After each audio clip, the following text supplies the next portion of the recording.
Alright, I just got in this package from eBay, and I could not be more excited to check this out. So inside this box is the smallest interchangeable lens SLR camera system ever created. You might not look that crazy yet, but there is a full SLR interchangeable lens camera in here, as well as 3 different lenses for it, inside this like £1.50 box. Alright, I'm not gonna waste your time. Let's get this thing out. And why not use a mini knife to unbox the world's smallest interchangeable lens camera system?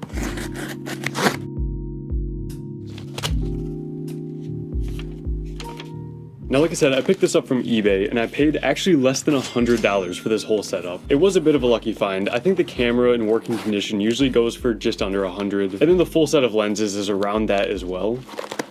Alright, so it looks like that's everything. Like I said, there's a full camera as well as 3 lenses, a flash, and I think some other accessories. All this together, it feels like nothing. Like, there's barely any weight to any of this stuff. That's so crazy.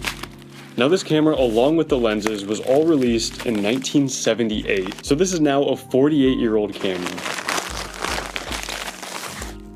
No way, that is as small as I imagined it. This is somehow even smaller. Check that out. So this Pentax Auto 110, along with all 3 lenses that I have today, the 18mm, 24mm, and the 50mm f2.8, these were all released together in 1978. So this is almost a 50-year-old system, 48 years old, and it still hasn't been dethroned as the smallest interchangeable lens camera system. Alright, I'm guessing the other 2 lenses aren't here, and again, this feels like there's just a little bit of paper wrapped up in this. That's crazy. Alright. Probably the original little leather pouch for the lenses, but it is obviously deteriorating everywhere, so I'll probably end up getting rid of this, unfortunately, because it's just falling apart just from holding it. Okay, at least they're in this foam. Check that out. That is crazy. These are actual working camera lenses. Alright, if you open up the back, this is where you put the little 110 film cartridges. They're not like normal reels of film, they're actually these little cartridges that just slot right in there. And they are still being sold today, not by Pentax or any of the original 110 film manufacturers, but luckily Lomography, which makes a lot of different types of film for older cameras, is making film for this still. So you can actually get film for this and still take and process photos from it. Unfortunately, I don't have any 110 film right now. I am going to pick some up eventually, and I'll probably test it in a future video with this camera. But personally, the main things I'm excited for with this kit are these little tiny lenses to mess around with, adapting them to mirrorless cameras, maybe even adapting them to keychain cameras and things like that. That's the main thing I plan on using these for.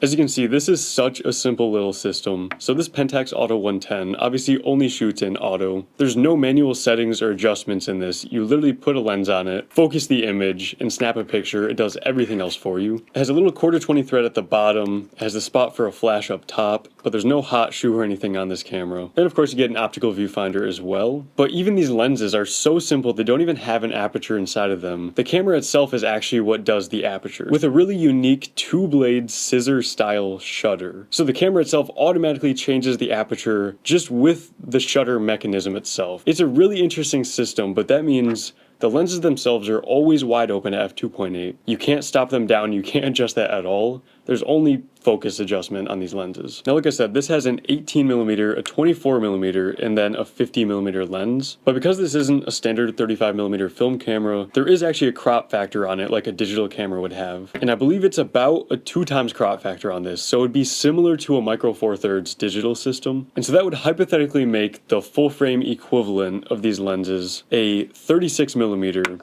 a 48mm, and then 100mm focal lengths. So a pretty solid kit overall. But actually what I'll be doing today is using this little adapter I got to adapt these little Pentax 110 lenses to a full frame Sony E-mount. And so I'm going to try to use these tiny little lenses on my full frame Sony a7S IIIs. And since that sensor will cover way more than the full image circle, we'll be able to actually see all of the character out of these lenses all the way to the very edges and maybe get some really unique, cool looking photos. So We're going to test that out in today's video. Now before we jump into that, I guess this would be a little bit more of a fitting test. So this is my version of the world's smallest SLR system. You can see this thing's even tinier than this Pentax Auto 110. And this will of course have a much higher crop factor as well. I think it's like a 9 times crop factor because of this sensor. Okay, this actually looks like it's meant for this camera. This is like the exact perfect size for my little keychain camera. All right, let's get an adapter printed and test these things out.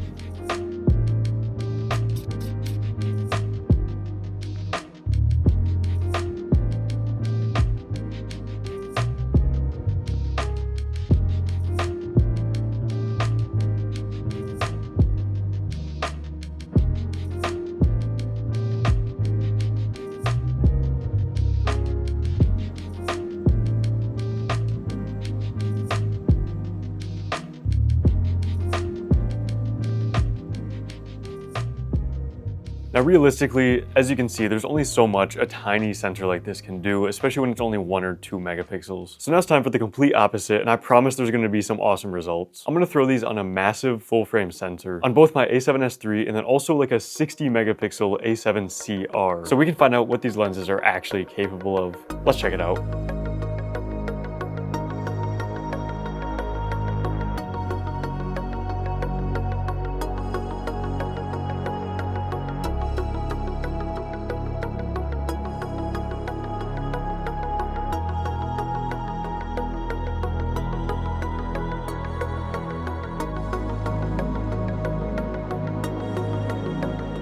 Alright, check it out. This is the 50mm Pentax 110 lens on my full frame Sony A7S III. Somehow the image circle on this lens, which should be equivalent to like a micro four thirds, can fully cover with just a little bit of vignetting up there a full frame sensor. That is crazy. Now it's definitely nowhere near perfect, very, very far from perfect around the edges and corners and stuff. But I don't know, I kind of like the uniqueness of that. It kind of adds some character to the lens. And I'm sure I can get some pretty cool shots with this, so I'm definitely gonna take some photos and show you some examples with all of these lenses. But next up, I wanna try the 24 because I think the wider we go, the less it's gonna really cover this full frame sensor. All right, here we go. This is the 24mm, and I'm gonna leave the camera in the same spot for all of these and also sit in the same spot, just so you can see the crazy viewing angle differences between these lenses. So 24mm on full frame, this is definitely a lot wider than the 50, and also a lot less coverage on a full frame sensor. Like you can see the full edges, not even just the corners, are blurry and distorted on this. But again, it's a really distorted, extreme look that I could definitely see myself utilizing for some things. Like you definitely wouldn't use any of these on full frame for normal, standard, high quality photography or anything like that. Look at this, it's like this little toy on the front of my camera here, this tiny little lens. And somehow that's covering the full frame sensor. But of course you know what's next. Let's do the 18.